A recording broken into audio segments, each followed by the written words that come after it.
Salah satu mahasiswa Universitas Gajah Putih Takengon rela memetik sayur berupa pucuk Jipang untuk menyelesaikan laporan PKL yang hanya tinggal proses penjilidan saja.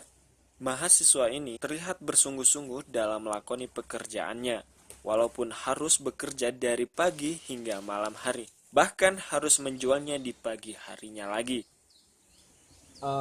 Kuliah buat karena udah semester 7 buat laporan PKL-nya masih belum siap, masih ada satu tahap lagi yang belum siap. Makanya dari sini Pucuk Jepang nih mau aja bisa membantu nanti, dan insya Allah nanti dapatnya insya Allah lumayan banyak karena mau jilid laporan PKL per hari. Tergantung sih, biasanya kalau anak-anak kos itu kan kadang-kadang ada kegiatan lain. Kalau mau setengah hari paling kencang 150 ikat, tapi kok mungkin kalau hari ini mungkin dapat 200 ikatan mungkin, jadi kira-kira dapat 220 ribuan lah.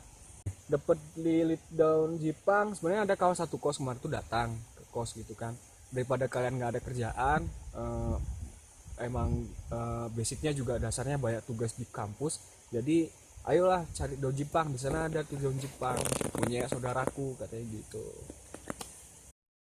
Akan tetapi, pekerjaan ini adalah hal yang biasa baginya.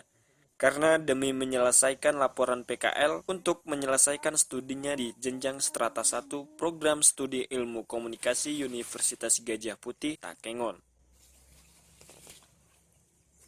Mahasiswa asal Kampung Pantan Gading, Kecamatan Jagong Jeget, Kabupaten Aceh Tengah ini berjuang sendiri dalam menyelesaikan kuliahnya hingga semester 7 tanpa mengandalkan pemberian pokok dari orang tuanya yang latar belakangnya sebagai petani kopi dan lebih sering bekerja sebagai buruh kasar.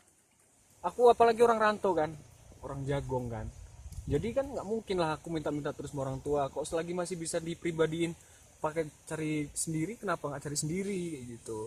Jadi ngapain kita mesti harus mah dikit-dikit kalau udah habis tak dari sana kayak gitu. Iya kita masih bergantung sama orang tua, tapi seenggak-enggaknya udah pemikiran pasti udah makin dewasa, jadi bisa mandiri. Itulah sini tadi, mumpung nggak begitu sulit, apalagi tepatnya nggak jauh, kenapa enggak sih kayak gitu.